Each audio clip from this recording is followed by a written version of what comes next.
O tema da nossa igreja este ano é sobre um só Senhor, uma só fé, um só batismo.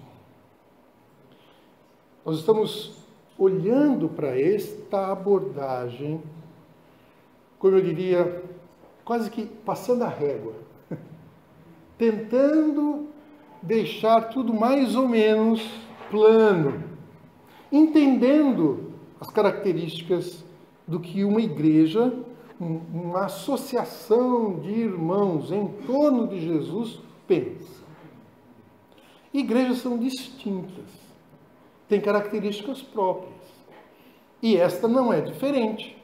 Então, ela tem características próprias, porque ela é uma reunião de um grupo de discípulos de Jesus em torno de um projeto.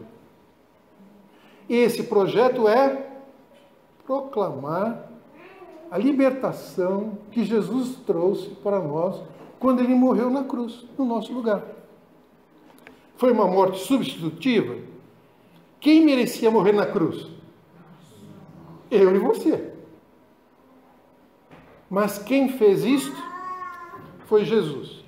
Ele é o Cordeiro de Deus, e essa é uma alusão àquele sacrifício que os judeus faziam, de pegar o cordeiro uma vez por ano, sacrificar a vida daquele animal, pegar o sangue e apresentar a Deus. Sem sangue você não vive, já percebeu isso? Então nós precisamos do sangue. O sangue contém muito do que é a vida de uma pessoa. Então Deus, entendendo que o salário do pecado é morte, e morte é separação de Deus, ele providenciou uma solução para restaurar, religar o homem a Deus. Sabe qual é o termo latino para religar? Religião. Então, quando a gente fala sobre uma religião, nós precisamos compreender exatamente o que a gente está a falar. Nós estamos falando do ato de conectar novamente você a Deus. E esta conexão precisava de uma oferta, que Deus enviou Jesus para ser esta oferta, esse Cordeiro de Deus que tira o pecado do mundo. Ele resolveu, de uma vez por todas, e uma única vez, o problema de conexão. Você não está mais sem rede de conexão com Deus. Você já experimentou alguma vez precisar do telemóvel e chega num lugar e não tem rede? É duro, né? Ou então, os mais novos que usam internet, e aqui em Portugal a gente acaba ficando meio mimado com questão de internet. Por quê? Porque tem um sinal forte e muito bom. Eu tenho alguns amigos que moram lá no Brasil, quando eles têm 5 mega de sinal, eles estão muito felizes. Eu tenho 200 megas de sinal na minha casa, que é uma rede de fibra. Pode imaginar a diferença? Você aperta um site e pumba, ele aparece. As informações vêm mais rápido. Por quê? Porque tem uma velocidade grande. Mas se a rede é fraca, a comunicação também é fraca. Você já olhou para a sua atitude? De um modo geral é assim: esse site está muito devagar, está muito lento. O que está acontecendo? Gente, mas olha, são segundos. Quando você vai ao médico e você começa a esperar a sua hora de atendimento, apesar de você ter uma hora marcada, o médico atrasa. Se ele atrasasse na mesma proporção que você fica incomodado com o atraso da internet, a área médica estava perdida, né? Porque às vezes você vai ao médico e espera 5 minutos, quando é rápido, 10 minutos, meia hora. E se for no hospital público, então, olha, leve um livro para ler. Talvez você consiga ler o livro inteiro. Então, atitudes diferentes diante de situações diferentes. Muito bem, vamos em frente. Hoje eu quero partilhar com os irmãos sobre a unidade do povo de Deus. Quem é o povo de Deus? Ok. Todo aquele que compreendeu que Jesus morreu na cruz para ser a solução do seu pecado, e você aceitou isto, e você aceitou uma outra coisa, chamado senhorio de Jesus. Ele é seu Senhor. Agora, a palavra Senhor já perdeu muito do sentido hoje em dia. Senhor significa dono, proprietário. Um servo não pergunta para o seu senhor, não discute as ordens. Ele cumpre, se tem bom senso. Se não tem bom senso, ele descumpre e arca com as consequências.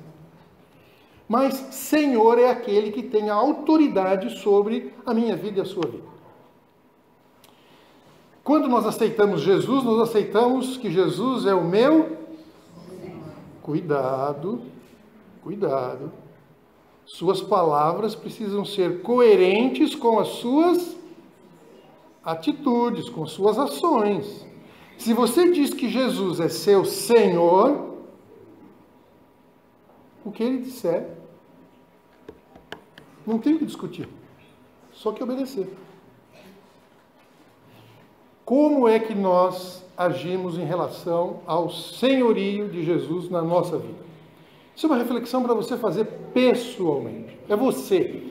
Eu não vou pensar como é que a Magali reage diante do senhorio de Jesus. Isso é entre ela e Deus. Eu não tenho nada a ver com isso. Como ela não tem nada a ver com quais são as minhas reações com relação à minha obediência a Jesus. Tem a ver entre eu e Deus.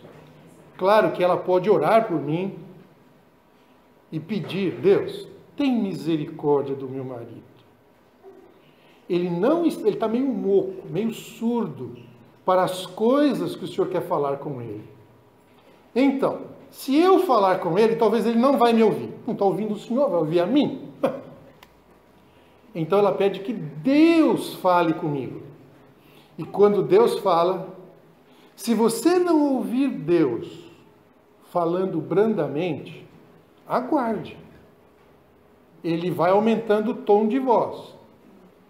E se o aumento do tom de voz não resolveu, ele aumenta também as consequências da desobediência. Então a gente pode pensar assim, mas eu fiz já tanta coisa e Deus não fez nada. E deixa eu dizer assim, tenho peninha de ti, sabia? Porque você não está sintonizado com aquilo que o Senhor está a fazer. Ele está dando oportunidade para você ouvir e obedecer ao que Ele está a falar. Mas você não está obedecendo. Então Ele vai precisar começar a aumentar o tom da voz. Agora, deixa eu dizer uma outra coisa. Deus não grita. Sabe quem é que precisa gritar? Quem não tem autoridade. Porque quem tem autoridade não grita. Ele simplesmente exerce a sua autoridade. Quem tem autoridade não precisa gritar. Só precisa exercer a autoridade. Mas quem tem autoridade também é paciente o suficiente para comunicar e esperar para ver se a pessoa entendeu o comunicado. Que se ele não entendeu, precisa entender. Eu preciso reformular aquela ordem. Não é assim que a gente faz com os filhos pequenos? Você diz uma ordem e ele não obedece. Aí você diz de novo. Parece que ele não entendeu ainda. Então você reformula. Ou então pergunta para ele se ele já pode falar. Você entendeu o que eu falei? Ele faz assim, Então me diz o que você entendeu. E aí ele diz uma coisa completamente diferente daquilo que você deu de ordem. O que acontece? Ele não entendeu a ordem. Então, se ele não faz aquilo que você espera com aquela ordem, é porque ele não entendeu ainda. Reformule. Às vezes eles entendem, repetem com clareza, mas não obedecem. Aí o que acontece? Aí você precisa dar um reforço para aquela ordem. E às vezes esse reforço dói um pouco, né? Mas o problema é que às vezes a gente perde as estribeiras e vai gritando, né? Vai aumentando o tom de voz, ao invés de exercer logo a autoridade. Quem tem, não precisa gritar, só precisa exercer. Então, ao invés de você gritar com seus filhos, de ficar irritado, perder a paciência, exerce logo a autoridade, porque assim evita um bocado de transtorno. Para você e para ele. Quero contar uma breve historiazinha.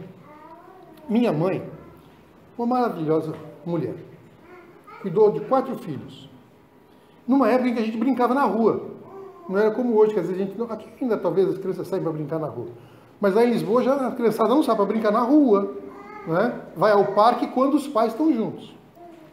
Mas na minha época não. A gente ia para a rua, brincava, né? E minha mãe chegava no final da tarde e chamava os filhos.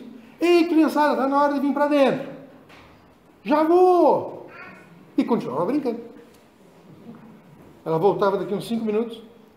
Ei, criançada, está na hora de voltar para dentro. Já vou! E continuava brincando. Quando ela voltava, ela tinha na época era fio de ferro, o ferro de passar roupa era elétrico, então ele tinha um fio que colocava no ferro e na tomada. Ela tirava aquele fio, vinha com ele na mão. Eu já chamei vocês para entrar. Quando a gente via ela com o fio de ferro na mão, não tinha outra, a gente ia para dentro de casa. Apanhava? Não. Quando é que minha mãe realmente queria que a gente entrasse?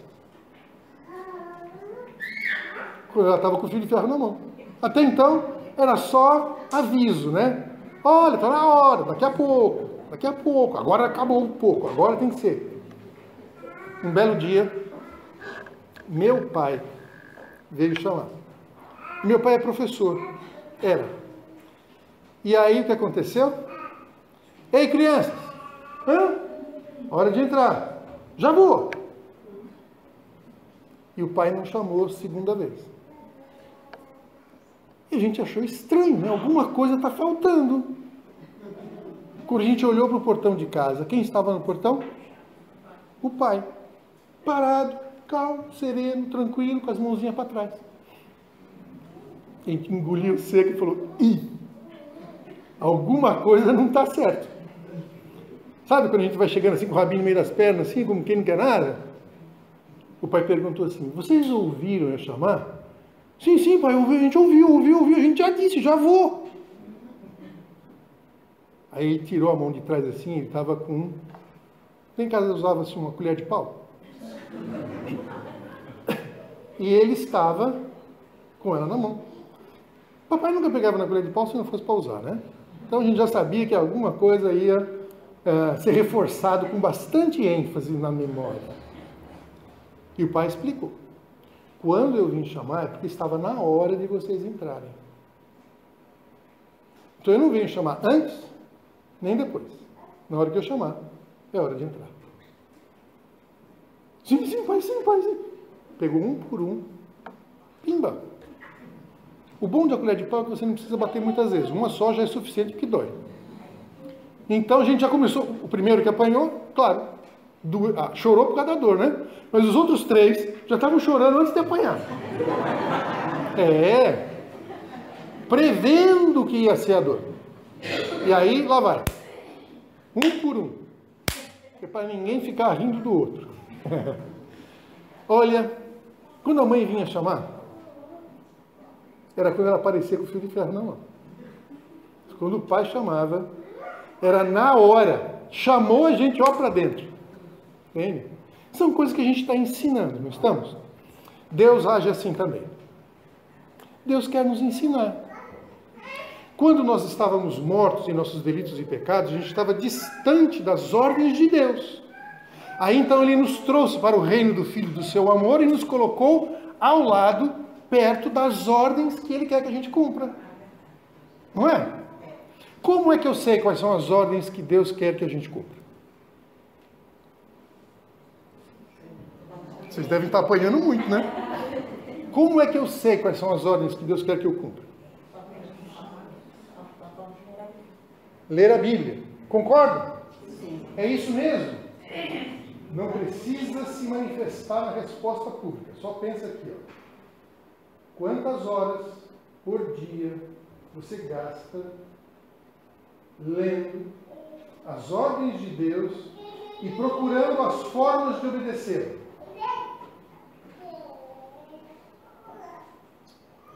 Percebeu? Quantas horas? Eu não falei minutos.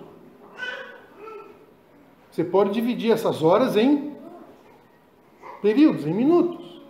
Mas se eu entendo que as ordens que Deus quer que eu cumpra estão escritas na Bíblia, e eu não leio a minha Bíblia, sinal que eu não estou a ouvir Deus. Isso é um risco. Posso estar a ouvir, mas não ligar. E isso é um perigo. Por quê? Ouvir e não obedecer é desobediência. E desobediência é passível de correção. Não é castigo. Correção. Então, quando eu estou desobediente, eu estou naquela posição que precisa ser conduzido à obediência. E se essa condução à obediência for bem tranquila, eu aprendi a lição. Quando não é tão tranquila, às vezes precisa se repetir a lição várias vezes. E um dos pedidos que eu tenho para Deus é: Deus, me ajuda a não chumbar nas lições que o Senhor está a me ensinar. Porque senão eu tenho que repetir. E tem algumas lições que você não quer repetir. Quer um conselho? Aprende logo da primeira. Para que Deus não precise repetir aquela lição. Tá bem? Então você está entendendo o que Deus quer? Você está entendendo o que é uma igreja? É uma reunião de pessoas que já declararam livre e espontaneamente que querem ser servos de Jesus, que querem andar nos caminhos de Jesus. Isso bate com aquilo que você entende sobre o que é uma igreja? Isso reflete sua declaração do que é ser discípulo de Jesus? Um grupo de pessoas conscientes sim do seu pecado, da sua história, de onde saiu e aonde está, e daqui para frente para onde vai. Estamos juntos? Se nós olharmos uns para os outros, o que é que você vai ver?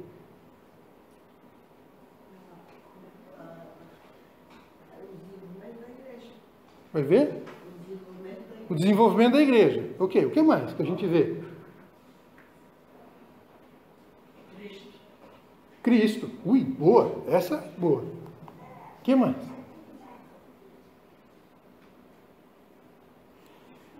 Uma igreja feliz. Uma igreja feliz. Isso são resultados, não são?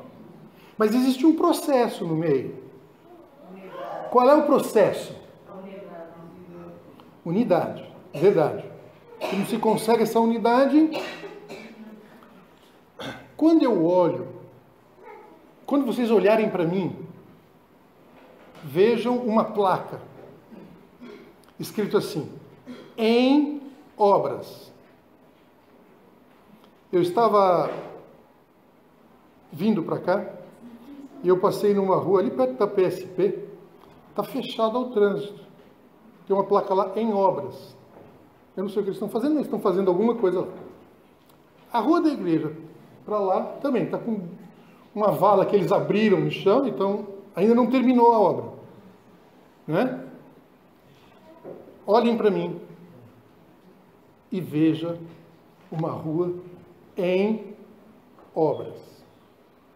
Deus está fazendo um trabalho de renovação, de restauração da minha vida. A minha vida foi estragada pelo pecado. A sua também? Então nós precisamos de restauro. Ninguém melhor do que Jesus para restaurar a minha e a sua vida. Sabe por quê? Porque ele tem experiência em tudo aquilo que a gente vai passar. Então ele sabe o caminho das pedras, gente boa. Então é melhor que a gente ouça bem as orientações de Jesus, para que o restauro da nossa vida fique de acordo com a vontade de Deus. Cada dia, quando a gente levanta, é mais uma oportunidade que Deus está me dando e lhe dando para sermos conforme a imagem de Jesus. Então, ao olhar um para o outro, ao invés de olhar e ver as obras de restauro, imagine a obra pronta. Esta ruazinha, quando ficar pronta, o piso vai estar uma maravilha. Não é verdade? Eu não sei o que eles enterraram lá. Deve ser alguma coisa com cano de esgoto, ou de água, ou de telefonia, não sei lá. Alguma coisa eles fizeram. Quando ficar tudo pronto, quem mora nesta rua vai agradecer pela obra feita. Mais uma passagem aí para frente. A unidade da igreja revela Deus. Unidade revela Deus. Nós não somos iguais. Nós somos distintos um do outro. Aliás, a Bíblia ensina isso. Efésios, o texto que nós estamos usando como base para esse ano, diz isso. Que cada uma das partes da igreja faz a sua cooperação, a sua justa cooperação, para que todo o corpo ande bem. Quem aqui consegue... eu sou destro. Você já tentou escrever com a mão esquerda? Como é que sai a letra? Escrevendo com a mão esquerda. Um garrancho. Não sai boa. Porque eu sou destro. Você já imaginou o que seria andar com as mãos em vez dos pés? Primeiro tem que andar de cabeça para baixo. E aí girar novo equilíbrio. As crianças pequenas se equilibram, né? Eles aprendem a ficar em pé e depois sabe o que tem que aprender? A desequilibrar. Porque o andar você já faz tão automático que você nem lembra disso. É um desequilíbrio. Quando você desequilibra, o que você faz? Põe o pé para frente. E se continuar desequilibrando, você põe o outro pé para frente e assim sucessivamente. Isso é andar. Agora imagine o que tem que acontecer com uma criança que engatinha, tem 4 apoios. De repente ele fica em pé e precisa andar. E ele precisa controlar o desequilíbrio. É uma função aqui, muito importante. Controlar o desequilíbrio. E se você quer correr, então você tende a desequilibrar mais ainda, que é para as pernas andarem mais rápido. O nosso corpo é uma maravilha, não é verdade? Tudo funcionando direito é uma maravilha. Mas quando alguma coisa não funciona bem, a gente sente, não sente? Muito bem. Vamos em frente. Atos capítulo 2. Todos participavam fielmente. Tem lá no ecrã, se você quiser acompanhar no ecrã, pode ser, mas pode ser na tua Bíblia também. Todos participavam fielmente no ensino dos apóstolos, na união fraterna, no partir do pão e nas orações. Toda a gente andava impressionada com o que estava a se passar. Porque Deus fazia muitos sinais milagrosos e maravilhas por meio dos apóstolos. Os crentes viviam unidos e punham em comum tudo o que possuíam. Isso é um desafio. Mas este resultado que estava acontecendo no início da igreja, lá relatado no livro de Atos, foi uma obra que o Espírito Santo estava realizando na vida dos irmãos. Tentar reproduzir aquela situação sem os elementos que fizeram isto é artificial. Não vai acontecer. Por quê? Sem a obra do Espírito Santo a transformar o nosso coração, nós não temos a liberalidade de dar. Precisa ter uma obra do Espírito Santo na sua e na minha vida, para que a gente esteja disposto a dar. Então, tem uma característica: participavam fielmente no ensino dos apóstolos, na união fraterna, no partir do pão e nas orações. Isso demonstra o quê? Cooperação. As pessoas andavam juntas, tinham tempo juntos. Não tinha televisão, não tinha internet e não tinha luz elétrica. Então, quando tinha luz do dia, o povo estava junto. Voltava da roça, ou de cuidar das ovelhas, guardava tudo no curral, e ia se reunir com as outras pessoas e conversar sobre as coisas de Deus. Não era bom? Devia ser, porque eu nunca tive essa experiência. Nunca morei na roça, sempre morei na cidade. Nunca soube o que era guardar as ovelhas e tal. Se eu quero leite, eu vou na gôndola do supermercado e pego lá. 365 dias por ano. Se eu quero vegetais, você vai no supermercado e compra. Qual é a dificuldade? Mas não tem as frutas da época, os legumes da época? Porque eles não crescem o ano inteiro. Abençoado frigorífico. A arca. Você pode pegar os frutos vermelhos na época e congelar e ir abrindo aos poucos ao longo do ano. Ah, coisa boa, né? Mas isso está gerando talvez um vício em nós. Nós achamos que as coisas de Deus é do mesmo jeito. Eu posso pegar as bênçãos de Deus, congelar e depois ir tirando conforme a necessidade do consumo. Não é assim, não.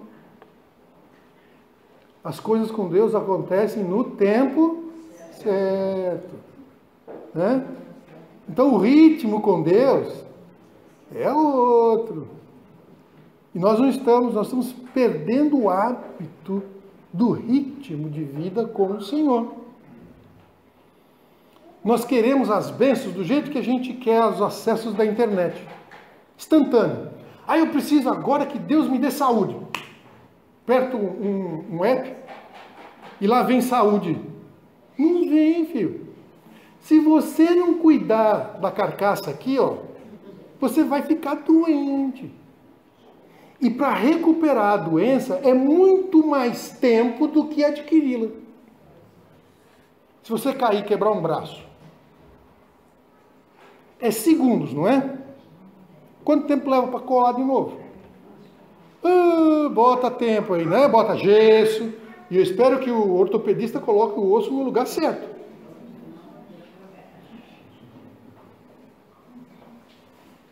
Ok. Deu para entender, não é? Então vamos em frente. Outro trecho de Atos. Atos capítulo 4, versículo 32. Os crentes viviam perfeitamente unidos. Eram como um só coração, uma só alma. Isso reflete unidade. Um mesmo coração e uma mesma alma, um mesmo desejo de ter as mesmas coisas. Ó, sonda um pouquinho o seu coração. É o seu, não é o do cônjuge, não é o do vizinho, é o seu. A sua alma deseja a mesma coisa do que os irmãos aqui na igreja?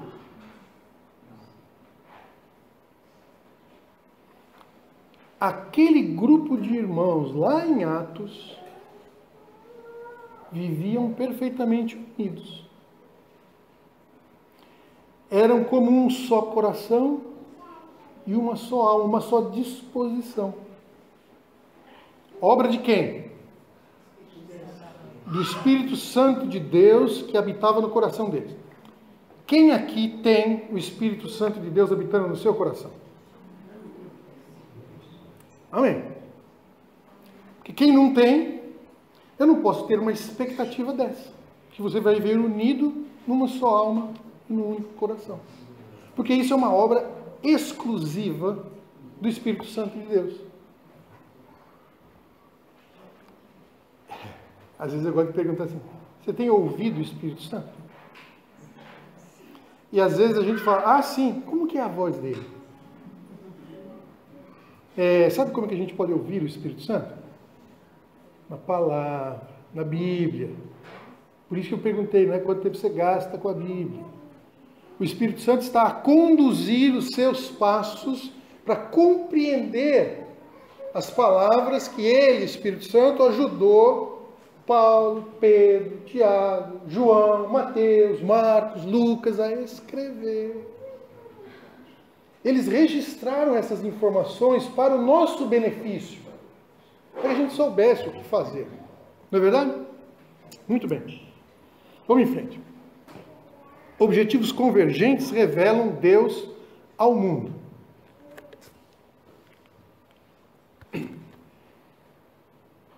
Quais são nossos objetivos? Se aqueles irmãos viviam em unidade, unidade vem de objetivos comuns. Uma pergunta. De novo, não precisa responder. Só aqui. Por que você veio aqui hoje? Você tinha expectativa do quê vindo aqui hoje? Se a sua expectativa foi de vir ouvir um pastor que ia trazer uma mensagem para o meu coração, talvez você vai sair daqui frustrado. Porque tudo que eu estou falando, talvez não tenha nada a ver com a sua necessidade de coração. Percebe? Cada um de nós é individual. Você é uma pessoa, não é igual ao vizinho do lado. Então, nossas necessidades são distintas. Eu espero, uma esperança, que quando a gente saiu de casa, tomou um pequeno almoço, se arrumou bem bonito, cheirosinho, e veio para a reunião da comunidade de discípulos que se encontra na Igreja Evangélica Batista das Caldas da Rainha, você veio com uma intenção de ver os irmãos, se alegrar um com o outro e ouvir algum tipo de orientação que vem vindo de Deus, o Espírito Santo pode usar na minha vida para um novo proceder. Pegou a ideia? Por quê? Sabe o que é frustração? Frustração é quando você tem uma expectativa e ela não acontece. Quanto maior for a nossa expectativa, a possibilidade da nossa frustração é maior. Então, talvez, daqui uns 10 minutos, você vai sair daqui frustrado deste tamanho. Porque você tinha uma expectativa. Então, nós precisamos ajustar nossas expectativas. Reunião da igreja é para estarmos juntos uns com os outros, desfrutar da companhia, cantar louvores, orar ao Senhor, juntos, em comum. Perceber a direção que Deus, através do Espírito Santo, está a conduzir esta comunidade de discípulos. Os ministérios, como a gente costuma chamar, de uma igreja, é o resultado do esforço, da ação do Espírito Santo na vida dos irmãos para uma direção. Tem vários ministérios aqui na igreja. Tem o ministério infantil. É muito bom ter um ministério infantil, não é? Alguém está a cuidar das crianças enquanto nós estamos aqui. As crianças não têm a paciência que vocês têm. Vocês já estão me ouvindo aqui há mais de 40 minutos. E vocês são tão gentis que ainda ninguém se levantou para ir embora. A criança não aguenta isso, não. Ainda bem que a Josi e companhia estão lá em cima cuidando das crianças, não é verdade? Ótimo. E quando tem uma criança, um bebê aqui, que estava fazendo mais barulho do que a gente podia esperar que fizesse. Coitada da mãe, ela fica toda preocupada. Filhinha, fica quieta. Não é hora de fazer barulho. Pega, vai lá para o fundo, levanta, faz qualquer coisa. Gente, desliga do bebê. Deixa ele fazer o barulho dele, está normal. Se não fizesse barulho, é que estava anormal. Ou estava dormindo, porque normal faz barulho. Então por que a gente fica com pouca paciência? Não devia. Porque é normal ele fazer isso. Anormal sou eu ficar fazendo os barulhos que o bebê faz quando devia estar ouvindo. Aí é anormal. Ele deve estar com um parafuso solto. Mas com o bebê é normal. Então não se irrite, não se chateie, não se magoe. E mamãe também não precisa ficar toda constrangida porque o bebê não fica quieto. Tá bem? Eu acho que a nossa capacidade de concentração é maior do que o barulho que o bebê faz. Tá bem? Vamos em frente. Amós capítulo 3. Né? O que é que diz Amós 3? Quando isso funciona é bom que só. Aí. Porventura, dois homens caminham juntos, sem primeiro chegarem a um acordo? O que é que você acha? Isso é uma pergunta que Amós estava fazendo para o povo de Israel. Qual a sua opinião? Não? Não andam juntos se não chegarem a um acordo? Ah, primeiro tem que fazer um acordo para depois andar junto? É assim no casamento, não é? Antes de andar junto, a gente comparece diante do pastor ou do juiz de direito, né? E faz um acordo. Eu vou ficar contigo até que a morte nos separe. Alguns falam assim: ô mulher, morre, que eu já não aguento mais. Que não prometeu que até a morte nos separe? E ela insiste em não morrer? Você está rindo porque você não tem uma situação dessa, não? Para quem passa uma situação dessa, não ri, não. Chora. Ah, meu cônjuge, eu quero o melhor para ti. Vai para a glória com Jesus. Será que Deus vai ouvir essa oração? Não, pode ouvir. Ele pode ouvir. Se ele vai cumprir é outra história. Mas ouvir ele até pode. E a resposta pode dizer assim: né. Não vou não. Eu estou deixando a sua esposa, o seu marido ficar contigo porque eu quero ensinar para você algumas coisas que você só vai aprender se estiver junto. Separado você não aprende. Aliás, se separar, eu vou ter que ensinar essa lição de novo para ti. Então, casa uma, casa duas, casa três, casa quatro, e não aprende a lição, então vai continuar assim. Tem uma história assim na Bíblia. Uma mulher que veio buscar água ao meio-dia, a hora que ninguém vai buscar água no poço, encontrou com Jesus. E Jesus perguntou do marido dela. Ela falou: pergunta incômoda, né? Eu sei, minha filha. Você já está no 5º marido e esse nem é seu marido. Que necessidade de aceitação interna gigante. Alguém rejeitado pela comunidade, não era? Mas ela se tornou uma proclamadora da libertação de Jesus. Porque depois que Jesus falou essas coisas para ela e disse que ela poderia ter uma água a jorrar da vida dela, ela voltou correndo para dentro da vila e explicou para as pessoas lá. Todo mundo olhou para ela e falou assim: quem és tu para me dizer um negócio desse? Tá doida? Não, mas alguém falou isso para mim. Então vamos lá ver, mostra. Lá foi toda a vila atrás lá no poço, atrás de Jesus. Chegaram lá, Jesus explicou para eles essas coisas e eles disseram o que para aquela mulher? Não foi Nós cremos não porque tu disseste, mas porque Ele nos disse. Ó, meu irmão, essa é uma esperança muito grande para mim. Espero que seja para ti também. Porque as pessoas vão ouvir de Jesus e vão crer, não por causa do Rubens, mas por causa da palavra do Senhor, o Espírito Santo. Ele faz um milagre, que é ressuscitar um defunto. Quando nós estamos falando com pessoas que não conhecem Jesus como Salvador, você está falando com um defunto. Está morto nos seus delitos e pecados. Se ele está morto, não vai reagir. Não adianta. Você pode morrer de falar e ele, ó, nada. Então o evangelismo começa na oração a Deus. Para que a obra milagrosa do Espírito Santo possa transformar aquela vida. E aí então, ressuscitado pelo Espírito Santo, comece uma nova vida. Conversão, salvação é um ponto específico na vida. Talvez você lembre do momento em que você se conscientizou que você estava morto e agora Jesus te ressuscitou. E você lembra da sua conversão. Alguns lembram, outros não. Não tem problema. O importante é saber, estou morto ou estou vivo? Eu estou vivo.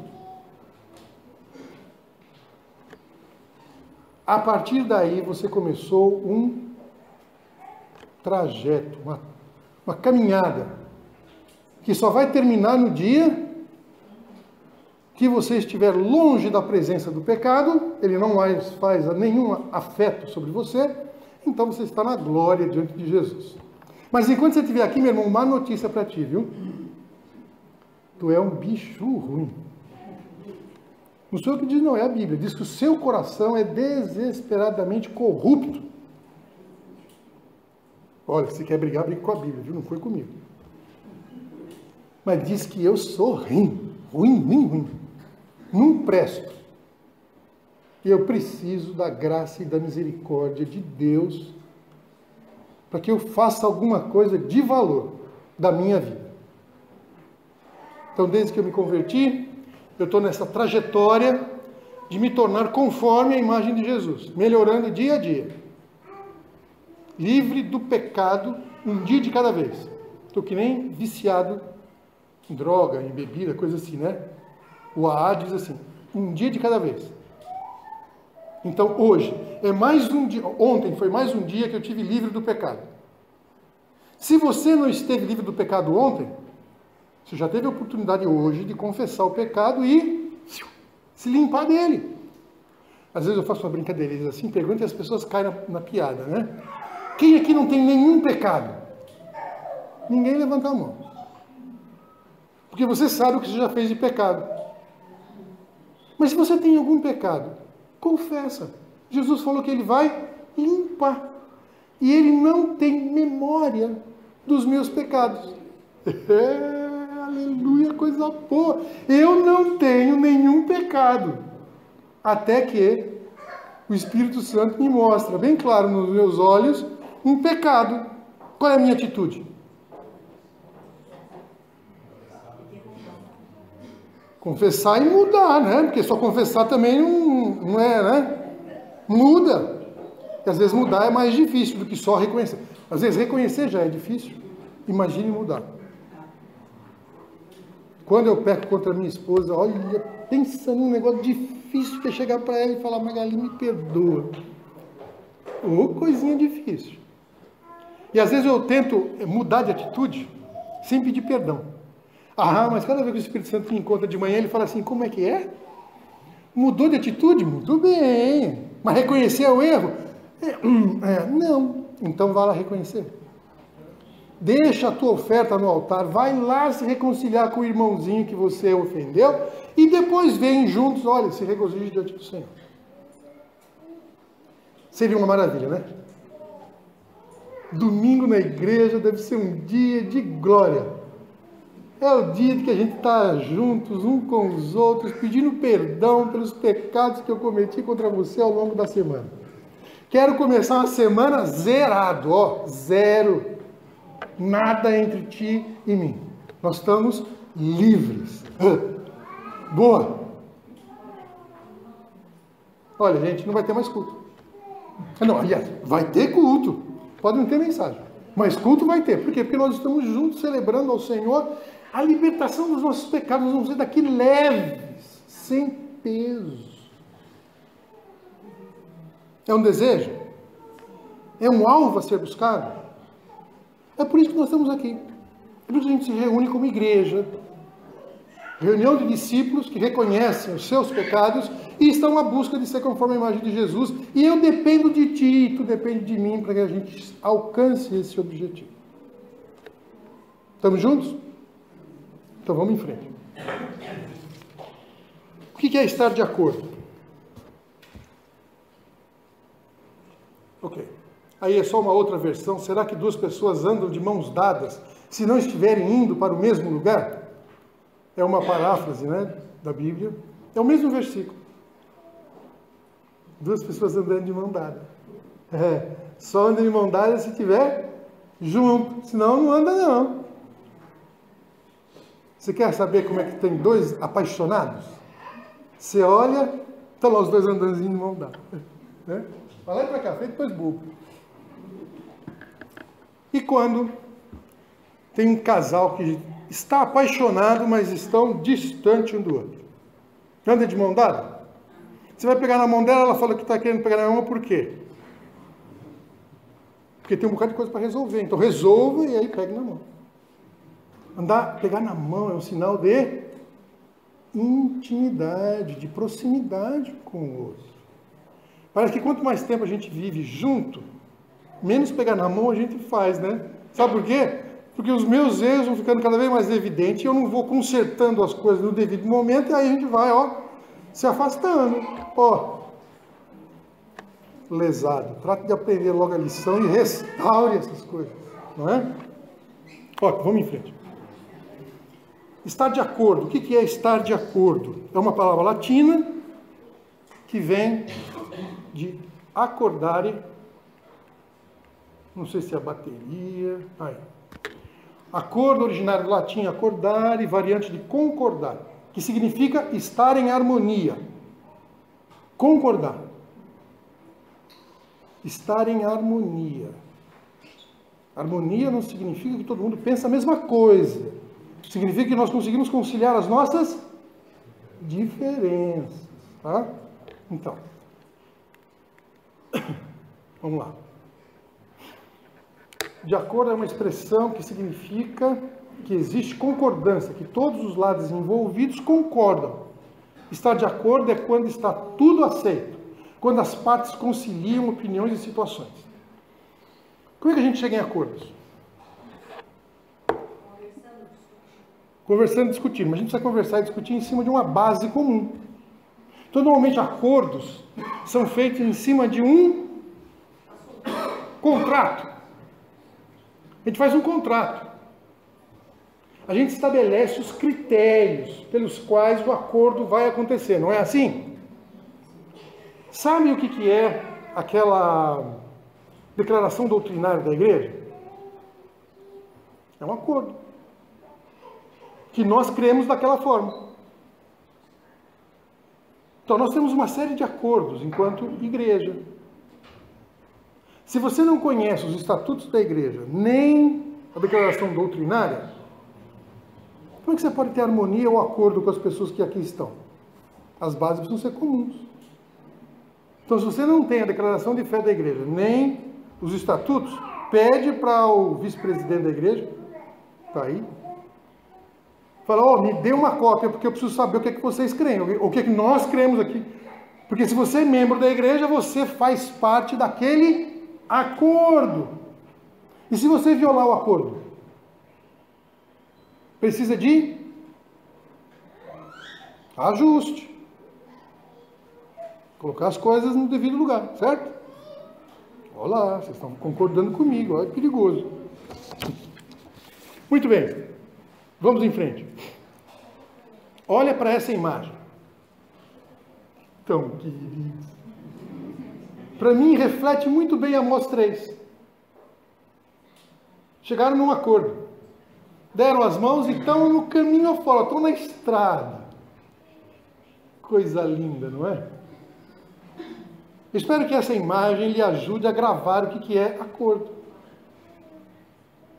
Duas criancinhas de mão dada andando pelo caminho, indo para a mesma direção. Acordo. Vamos em frente. Tem mais dois textos que eu queria partilhar com os irmãos. Mateus 12, versículo 25. Jesus, percebendo o que estavam a pensar, eram os fariseus, disse-lhes: um reino dividido em grupos que lutem entre si acaba por se arruinar. Do mesmo modo, uma cidade ou uma família dividida não se mantém em pé. Algumas coisas importantes aqui. Ali está escrito uma letrinha menor, BPT, Bíblia para Todos. É uma Bíblia em português, de Portugal, numa linguagem mais contemporânea. Tá? O que está acontecendo aqui? Ele estava acusando Jesus de expulsar demônios em nome do diabo, de Beelzebu. E Jesus está dizendo para eles: se Beelzebu, se o diabo está expulsando o diabo, a coisa vai mal naquela casa. Sabe por quê? Porque eles não estão em harmonia e acordo. Uma família não subsiste se não estiver em acordo, em harmonia. Então nós precisamos organizar essa questão na nossa vida. Uma igreja não vai subsistir, não vai em frente, se ela não tiver acordo, se ela não tiver harmonia. E acordo e harmonia vão acontecer debaixo do quê? Vai acontecer debaixo de conhecer as normas que regem esta comunidade. Tá bem? Filipenses capítulo 2. Portanto, se algum encorajamento, alguma consolação de amor, alguma comunhão do Espírito, alguns entranhados afetos e sentimentos de compaixão resultam da nossa união com Cristo, então, peço-vos que me deem a grande satisfação de viverem em harmonia, estejam unidos pelo mesmo amor, numa só alma e nos mesmos sentimentos. Não façam nada por ambição pessoal, nem por orgulho, mas com humildade. Considerem os outros superiores a vós próprios. Que ninguém procure apenas os seus interesses, mas também o dos outros. Tenham os mesmos sentimentos que havia em Cristo Jesus. Olha, esse trecho é um desafio enorme. Porque ele faz uma pergunta no início que é dura. Ele está fazendo assim: se existe, portanto, se algum encorajamento, se alguma consolação de amor, se alguma comunhão do Espírito, entranhados afetos e sentimentos de compaixão, se essas coisas existirem entre vós, só tem uma maneira dessas coisas existirem. Sabe como? Pela ação do Espírito Santo em nós. Eu não tenho condições de cumprir nenhuma dessas expectativas que estão colocadas no início do capítulo 2 de Filipenses. Só tenho expectativas se estivermos unidos pelo mesmo amor, numa só alma e no mesmo sentimento. Quando eu olho para o outro e entendo que eu não sou melhor do que ele, que eu preciso olhar para ele com humildade, considerando os outros até superiores a mim mesmo. Essa é a única maneira de eu me dispor a servi-lo, a ser um contigo. Sem isso, esquece, não dá. Ok. Eu tenho que tomar uma posição. Eu não consigo ouvir todas as coisas e não tomar posição nenhuma, né? Qual seria a posição que você deveria tomar? Ou que eu deveria tomar?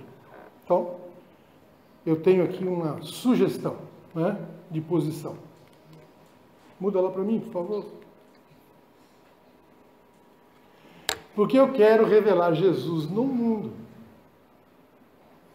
Se nós vamos ter o mesmo sentimento, as mesmas coisas, os mesmos desejos, é porque nós queremos revelar Jesus ao mundo. Agora, para revelar Jesus ao mundo, eu preciso estar em harmonia uns com os outros. Eu não consigo estar em harmonia com todo mundo.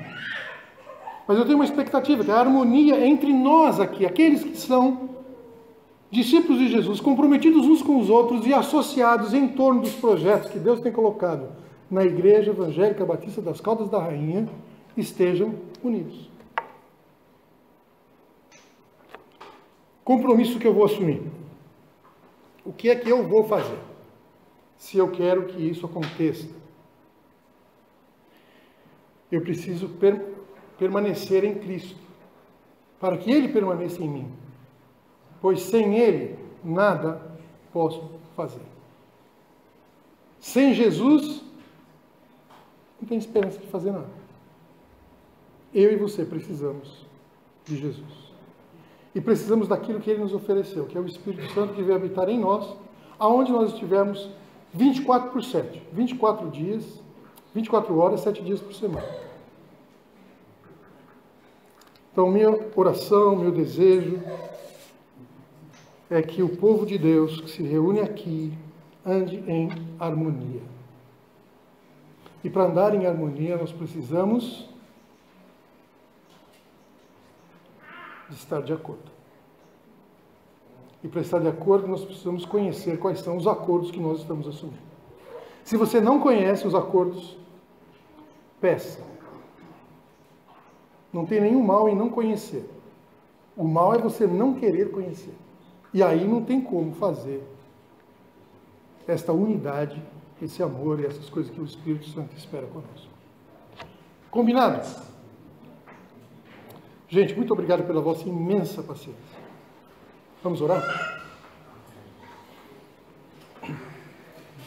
Senhor Jesus, nós somos te gratos, porque o Senhor olha para nós e não nos vê como nós somos agora, mas o Senhor nos vê naquilo que nós poderemos ser. Porque o Senhor está a fazer uma obra na minha vida e na vida de cada um desses irmãos. Que Teu Espírito Santo tenha a liberdade de conduzir, de fazer esta obra. De tal maneira que a gente seja transformado de glória em glória, dia a dia, para ser conforme a imagem de Jesus. Nos abençoa nesse início de semana, que tudo que a gente venha a fazer possa ser útil para a proclamação da identidade de Jesus nesse mundo. Obrigado pelo Espírito Santo, que faz a obra de ressuscitar os mortos em delitos e pecados, para trazer a vida. Abençoa-nos e nos guarde e nos leve para uma semana produtiva para o Teu nome. Oramos assim no nome de Jesus. Amém.